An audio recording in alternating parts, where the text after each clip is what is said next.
الحمدللہ، اللہ تعالیٰ کا لاکھ لاکھ شکر ہے کہ مالک الملک نے اپنی یاد کی توفیق اور موقع عطا فرمایا۔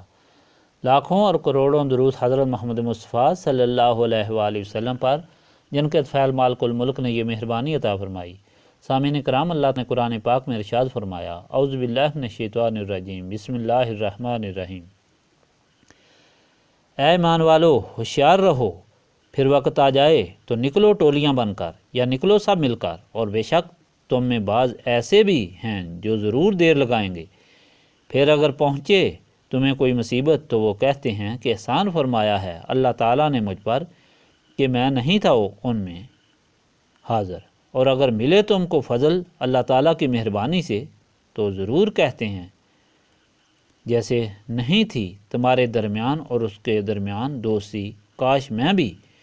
ہوتا ان کے ہمراہ تو حاصل کرتا بڑی کامیابی۔ پاس چاہیے کہ لڑا کریں اللہ تعالیٰ کی راہ میں صرف وہ لوگ جنہوں نے بیچ دی دنیا کی زندگی آخرت کے عوض، اور جو شخص لڑے اللہ تعالیٰ کی راہ میں پھر مارا جائے یا غالب آئے تو ہم دیں گے اس کو اجر عظیم۔ اور کیا ہو گیا ہے تمہیں کہ نہیں لڑتے ہو اللہ تعالیٰ کی راہ میں؟ حالانکہ کتنے بے بس مرد اور عورتیں اور بچے ایسے بھی ہیں جو ظلم سے تنگ آ کر عرض کرتے ہیں، اے ہمارے رب، نکال ہم کو اس بستی سے، ظالم ہے جس کے رہنے والے، اور بنا دے اپنے پاس سے کوئی ہمارا دوست، اور بنا دے اپنے پاس سے کوئی ہمارا مددگار۔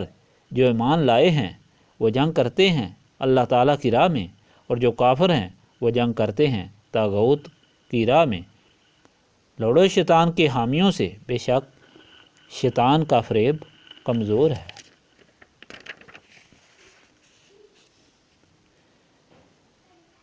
پچھلی مرتبہ کے فرمان الہی میں، جس میں مالک الملک نے منافقین اور مومنین کا حال بیان فرمایا اور پھر اپنی عطا کا ذکر فرمایا، منافقوں کا حال تو یہ بتایا کہ اگرچہ وہ بڑے خلوص اور قربانی کا دعویٰ کرتے ہیں، مگر جب آزمائش آئے تو فوراً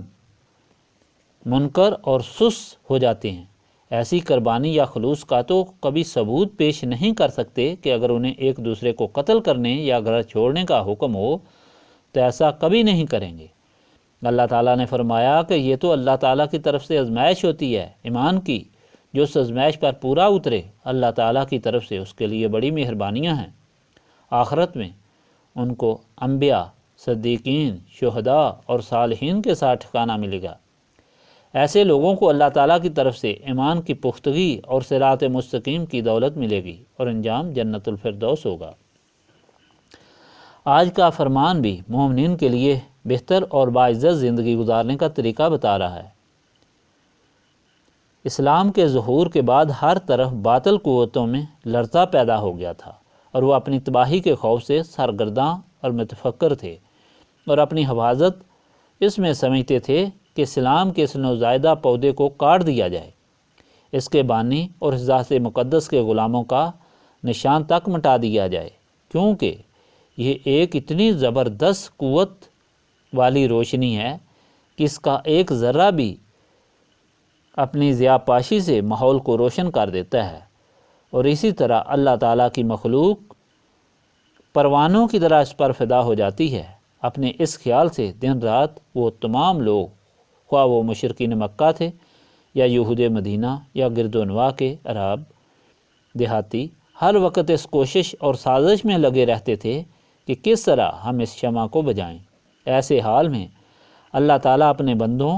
اور اپنے محبوب صلی اللہ علیہ وآلہ وسلم کے غلاموں کو ہدایت دے رہا ہے کہ ہر وقت ہوشیار رہو اور ہمیشہ ہتھیار اپنے پاس رکھو،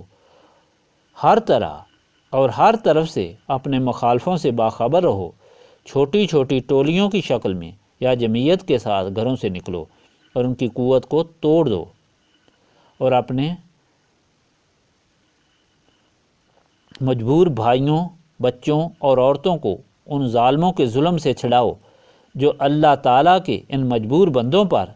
صرف اس لیے ظلم ڈھاتے ہیں کہ وہ اللہ تعالیٰ کی توحید اور حضور پاک صلی اللہ علیہ وآلہ وسلم کی رسالت پر ایمان لائے۔ مکہ معظمہ میں اس وقت بہت سے ایسے غربا، بچے اور عورتیں مشرکین کے قبضے میں تھے جن کو نہ وہ ہجرت کی اجازت دیتے تھے اور نہ ان کو آرام سے اپنے گھروں میں رہنے دیتے تھے۔ ایسے لوگ دن رات اللہ تعالیٰ کے سامنے دعائیں اور التجائیں کرتے تھے کہ اے اللہ ہماری رہائی کا سامان پیدا فرما، اپنے بندوں کو ہماری مدد کے لیے بھیج۔ تو ان کی یہ فریاد اللہ تعالیٰ اپنے بندوں کو پہنچا رہا ہے کہ اٹھو اپنے بھائیوں کی مدد کے لیے۔ کس چیز نے تمہارے ہاتھ اپنے ان بھائیوں کی مدد سے روکے ہوئے ہیں؟ منافقین تو دل سے اللہ تعالیٰ اور اس کے رسول صلی اللہ علیہ وآلہ وسلم پر ایمان نہیں رکھتے، نہ محبت رکھتے ہیں اور نہ اپنے مسلمان بھائیوں سے ہمدردی رکھتے ہیں، اس لیے وہ لڑائی کے لیے نہیں نکلتے بلکہ چھپتے ہیں اور سستی کرتے ہیں۔ جب لڑائی میں تمہیں تکلیف پیش آئے تو کہتے ہیں خدا کا شکر ہے ہم ان کے ساتھ نہیں تھے کہ اللہ تعالیٰ نے ہمیں تکلیف سے بچا لیا، اور اگر آپ کو فتح ہوتی ہے، مال و متاع ہاتھ آتا ہے تو افسوس کرتے ہیں ہم ساتھ کیوں نہ تھے، یعنی وہ صرف مال کے لالچ سے افسوس کرتے ہیں، تمہاری محبت کی وجہ سے نہیں۔ لیکن تم لوگ تو وہ ہو جو دنیا کو آخرت کے بدلے فروخت کر چکے ہو، تمہیں تو فوراً اپنے مظلوم بھائیوں کی مدد کے لیے نکلنا چاہیے۔ تمہارا ایمان ہونا چاہیے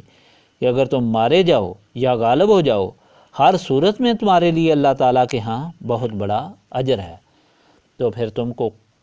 کوئی چیز نہ روک سکے گی۔ یاد رکھو ایمان والے تو جنگ اللہ تعالیٰ کے لیے کرتے ہیں، اور کفار جو شیطان کے متی ہیں